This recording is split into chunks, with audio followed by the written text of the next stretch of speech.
college votes unless and until Mr. Obama provided proof that he was eligible to serve as President of the United States. In other words, that he was a natural-born citizen. Sure. And so, as part of that, we filed a lawsuit against the California Secretary of State, also against all 55 electors, plus Mr. Obama and Senator Biden.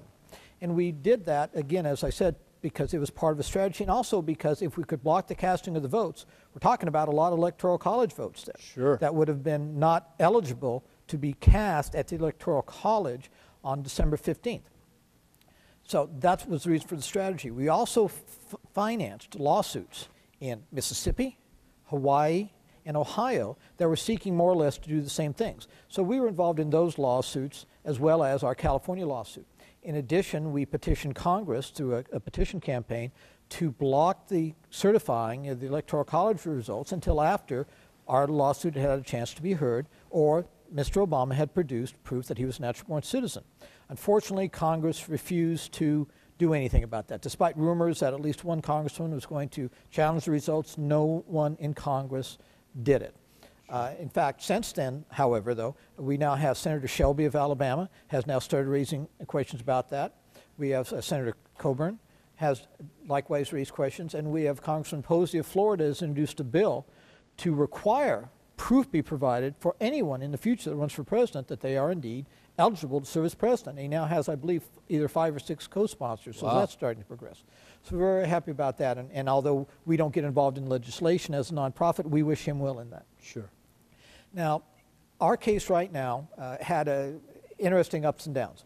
We tried to obtain a hearing on our case before the casting of the Electoral College votes on December 15th, 2008. The judge refused. He purposely, and I was told by the clerk that he did this on purpose, he purposely would not give us a hearing until March of 2009. So what we did was we amended our lawsuit, and we asked that all future Electoral College ballots cast by California cannot be cast, cannot be certified, unless and until proof is provided that the candidate is a natural-born citizen, more specifically, is eligible to serve as President of the United States. Sure. And we had a hearing on that in March. The judge made a ruling which I still don't understand, which we've filed an appeal from now.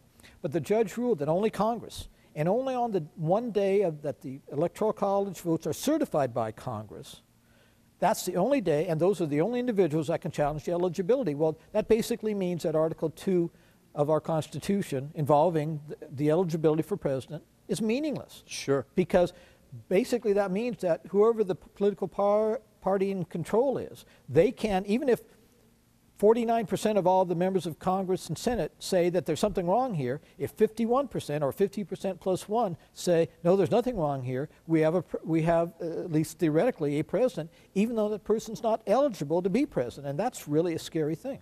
Wow, that's amazing. Now, I'm sure there are people watching this program today who have been totally in the dark on this because, again, the media has not talked about this at all.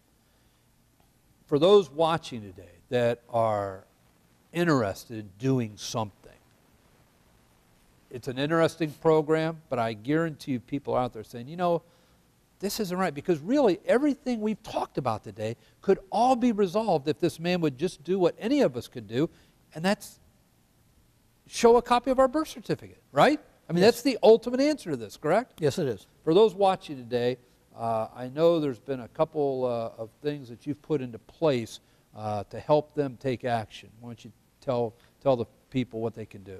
Well, one of the things, of course, is that they can go to our website and see the latest on the issue, because we keep updating our website with articles about the case and articles involving other litigation that's going on. Secondly, is that we have a project that we have been doing for several months now, that we're gathering petitions to go to each state attorney general across the United States, and also to Attorney General Eric Holder, where we are demanding that each state attorney general investigate whether a crime has been committed in their state.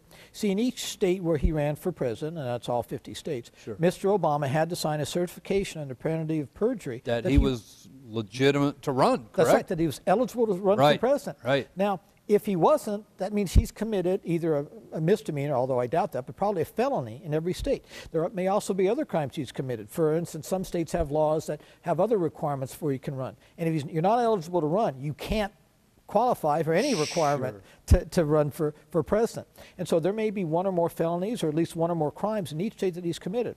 And we've been gathering tens of thousands of petitions to submit to these attorney generals. And we'd like more people who have not heard of this issue, to sign those petitions.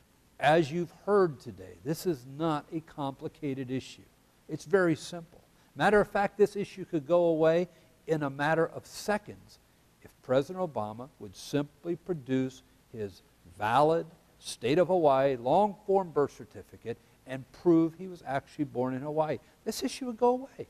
Wouldn't be need for any more litigation. There wouldn't be need for him to spend any more money on attorney's fees, and this whole issue would go away.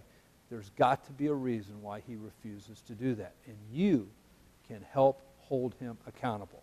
Watch this special message, how you can get involved, and I'll be right back to wrap things up in just a minute. Now you can be part of this great movement to turn this nation back to God and biblical truth. One way you can help is by donating your old gold and jewelry to goldforsouls.com. Goldforsouls.com was set up to make it easy for people like you to give to support this great effort. It works much like the other popular sites where you can send in your old gold and jewelry, except instead of getting a check back for a fraction of the value of the items you send in, we will send you a donation receipt for the fair market value of your jewelry. For example, if you send one of these many popular companies $100 worth of jewelry, you'll get back a check for around $10. By donating your valuables to goldforsouls.com, we will send you a donation receipt that you can write off your taxes for the full $100.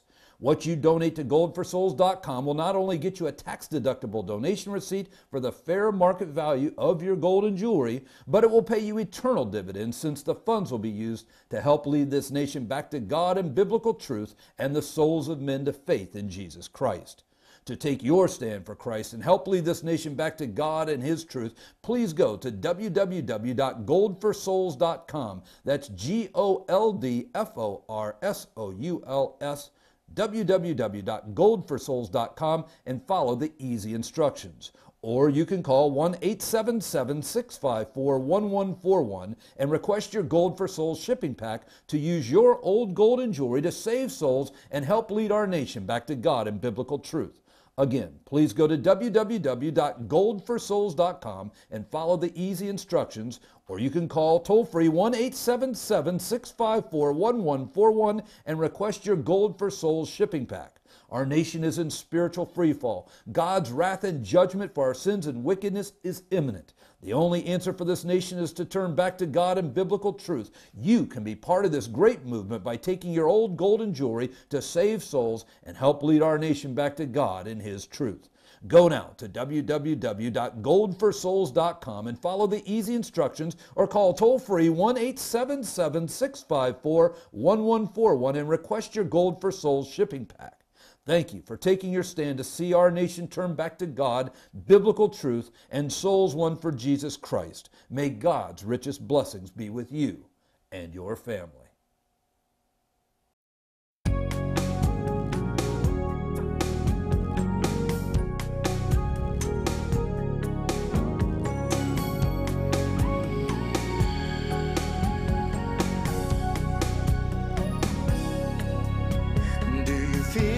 Giving up. Times are hard and you're not strong. Well, I know the answer for